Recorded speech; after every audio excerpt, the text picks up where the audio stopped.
నీకు ఏమేమి అవసరమైనో మొత్తం రెడీ చేసి పెట్టాడు ఆయన. నువ్వు చేసుకోవాలా, నేను చేసుకోవాలా?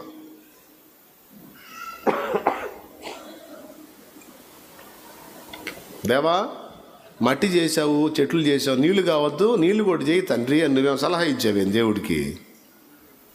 నీళ్ళు ఆయనే సృష్టించాడు. దేవా, నీళ్ళు ఉన్నాయి, మట్టి ఉంది, చెట్లు లేకపోతే ఎట్ట తండ్రి? చెట్లు కావద్దు, చెట్లు చేయను ఆయన అని నువ్వేమో సలహా ఇచ్చావేంది? నీ కడుపు నింపడానికి కావలసినటువంటి ధాన్యము, ఫలాలు ముందే రెడీ చేసి పెట్టాడు. అచ్చంగా ఇంతవరకే ఉంటే తిని తిరగటమే కదా తండ్రి. ఇంకేదన్నా మాతో పాటు కలిసి బతకడానికి జీవుల్ని చేయవు, కాసిన పక్షుల్ని, కాసిన జంతువుల్ని చెయ్యి అని నువ్వే సలహా ఇచ్చేవింది. ఆయనే రెడీ చేసి పెట్టాడు మొత్తం. అలా ఒక మాటలో చెప్పాలంటే, భూమి మీదకి వచ్చి నువ్వు మనుగడ సాగించడానికి కావలసిన సకల పరిస్థితులను ముందే రెడీ చేసి ఫైనల్లో నిన్ను తీసుకొచ్చి నిలబెట్టి, ఇదిగో ఈ మొత్తం నీదే పో అన్నాడు. దేవుని పద్ధతి ఒక్కటే మాటలో చెబుతా, నీకు దిమాకుంటే గుర్తుపెట్టుకో, మైండ్ బాగుంటే గుర్తుపెట్టుకో. దేవుడు నిన్ను లైన్లో తీసుకెళ్ళి అన్నీ రెడీ చేయడు. ఆయన పద్ధతి ఎప్పుడు తన బిడ్డవైన నీకు కావలసిన వాటన్నిటినీ ముందే రెడీ చేసి ఫైనల్లో తీసుకొచ్చి నేను నిలబెడతాడు. ఇదిగో ఇదంతా నీకోసం సిద్ధం చేశానంట. మనకేమో దడ, తపన, ఆయాసం, నాకు కావాలి కావాలి కావాలి కావాలి, ఇప్పుడే కావాలి ఇప్పుడే కావాలి. ఆయనేమో సిద్ధం అవుతుంది ఆకుమారుడు అంటాడు. ఆ సిద్ధం చేసే ప్రక్రియలో టైం తీసుకుంటుంది. అది కూడా ఎందుకు తీసుకుంటుంది అంటే, ఏ టైంలో నీకు అది అందితే అది క్షేమమో ఆయనకు తెలుసు. కాబట్టి నీ కొరకు, నా కొరకు మనకు కావలసిన సమస్తము సమకూర్చే ప్రక్రియలో కొంచెం టైం తీసుకుంటుంది. ఆ టైం తీసుకోవటం వెనక కూడా దేవుని ఉద్దేశం ఉంది. కొన్ని వెంటనే అందిస్తాడు, కొన్ని టైం తీసుకుంటాడు. ఒకటైతే నిజం, అన్నీ రెడీ చేసి ఆ తర్వాత ఆ మధ్యలోకి తీసుకెళ్ళి నేను నిలబెట్టడం, ఒక్కసారిగా అవన్నీ చూసినప్పుడు నువ్వు సంతోషించటం, ఇది దేవునికి సంతోషాన్ని కలిగిస్తుంది. హల్లెలూయా. నాకు ఈ విషయంలో చాలా విశ్వాసం.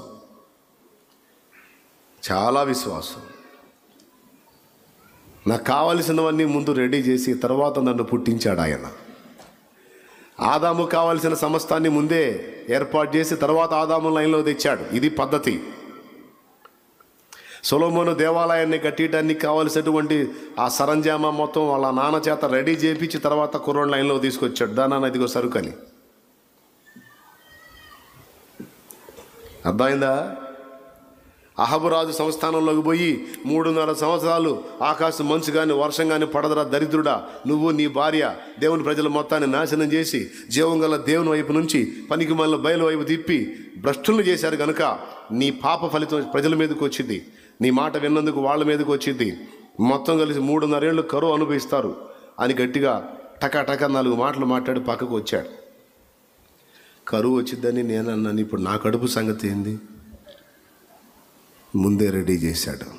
ఏలియా, వాని సముఖంలోకి వెళ్ళి నువ్వు ఇలా పలికావు, ఇప్పుడు వాడిని ఎతుకుతాడు. కరువు స్టార్ట్ అయిందంటే ఇక నిన్ను దేవుడు ఆడతాడు. వీడు పలికాడు, కరువు వచ్చిందని నిన్ను గాజేస్తాడు. నేను నీకు చూపించే స్థలం కెరీతు వాగు దగ్గరికి వెళ్ళి అక్కడ నేను చూపించే స్థలంలో దాగి ఉండు.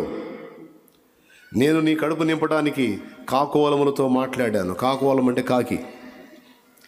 వాటితో మాట్లాడి వాటి సెలవు ఇచ్చాను, పో నీకు కావాల్సిన ఉదయ సంధ్యల ఆహారం అయ్యే తీసుకొస్తాయి పో. కాకుల్ని రెడీ చేసి ఏలియాను పంపించాడు. సారేపతి విధవరాలు కరెక్ట్గా గవిన్ దగ్గరకు వచ్చే టైము సెట్ చేసి ఏలియాను అక్కడికి పంపించాడు. ఓడలో నుంచి కరెక్ట్గా ఏ కిటికీ వైపు నుంచి యోనా పడుతున్నాడో ఆ వైపుకు తిమింగలాన్ని లైన్లో తీసుకొచ్చి పెట్టి యోనాను లోపల నుంచి బయటపడేటట్టు చేశాడు. కరెక్ట్గా గొలియాతుగాడు డైలాగులు విసిరే టైంలో దావీదు అక్కడికి వచ్చేటట్టు చేసి ముందు అక్కడ రంగం సిద్ధం చేసి హీరోని ఎంటర్ చేశాడనమాట. విలన్ వచ్చి ప్రగల్భాలు పలికే టైంలో హీరోని ఎంటర్ చేశాడనమాట. అలాగే సైతానుగాడు ఆగడాలన్నీ బాగా పెచ్చు మేరనిచ్చి యేసయ్యను దించాడు రంగంలోకి. కాలము సంపూర్ణమైనప్పుడు ఆయన తన ప్రియ కుమారుని పంపి మనందరినీ విమోచించను. నా తమ్ముడు, నా చెల్లి, నీకు కావాల్సిన సమస్తము ముందే రెడీ చేసి సిద్ధం చేసి ఆ తర్వాత అందులోకి తీసుకెళ్తాడు నిన్ను. ఎందుకు వర్రి? బాధ్యత గల తండ్రి అని గుర్తుపెట్టుకో దేవుణ్ణి.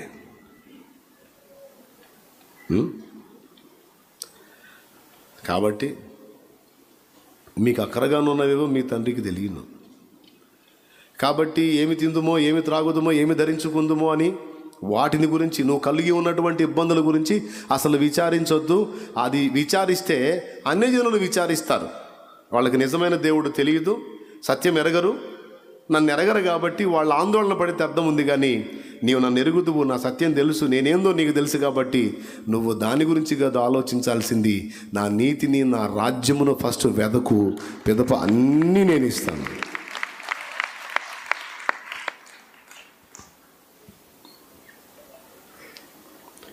అసలు నిజంగా ఇట్లా చేస్తాడో లేదో చూద్దామని నేను రైలేసా.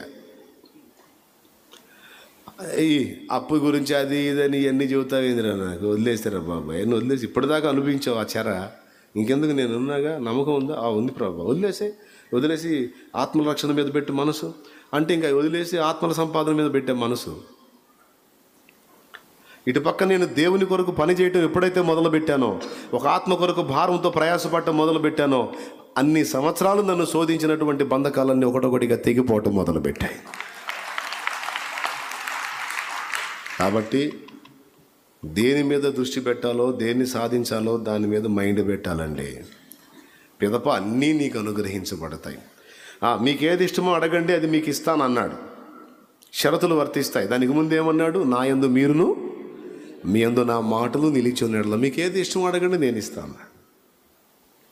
నా నీతిని, రాజ్యమును మొదట వెతకండి, అది మీలో విస్తరించాలి, మీ నుండి ప్రజల్లోకి విస్తరించాలి. దాని మీద మనసు పెట్టండి, నీకేది తక్కువ కాకుండా నేను చూసుకుంటా. ఏ కాలానికి ఏది జరగాలో, ఏది అందాలో నీకు మొత్తం నేను అందేటట్టు ఏర్పాటు చేస్తాను. నమ్మకం ఉంటే సాగిపో ముందుకి. డౌట్ పెట్టుకోవద్దు, అనుమానం పెట్టుకోవద్దు, అధైర్యపడద్దు, కృంగిపోవద్దు, కుమిలిపోవద్దు అంటున్నాడు దేవుడు. మరి నిర్ణయం నీదే. దేవుడి మాటల్ని మనందరి హృదయాల్లో స్థిరపరచును గాక.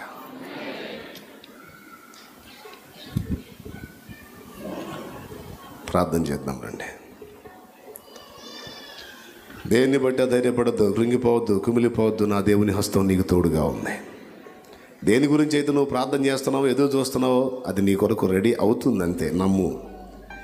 ఎవడన్నా అడిగినా కూడా చెప్పు, ఏంది మరి నీకు ఆ పని అయిందంటే రెడీ చేస్తున్నాడులే దేవుడు అని చెప్పు. ఈ కార్యం జరిగిందా నీకు అంటే రెడీ చేస్తున్నాడులే దేవుడు అని చెప్పు. సిద్ధపరుస్తున్నాడు నా దేవుడు,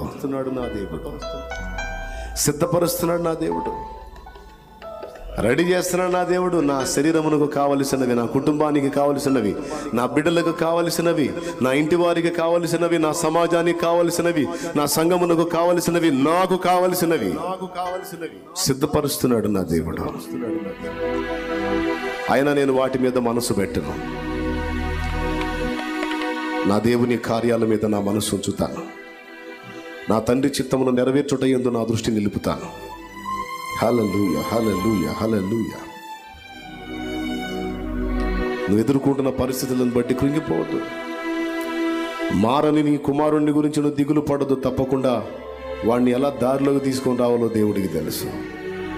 మారని నీ భార్యని గురించి నువ్వు చింతపడాల్సిన అవసరం లేదు. ఆమెను ఎలా త్రోవలో తెచ్చుకోవాలో దేవుడికి తెలుసు.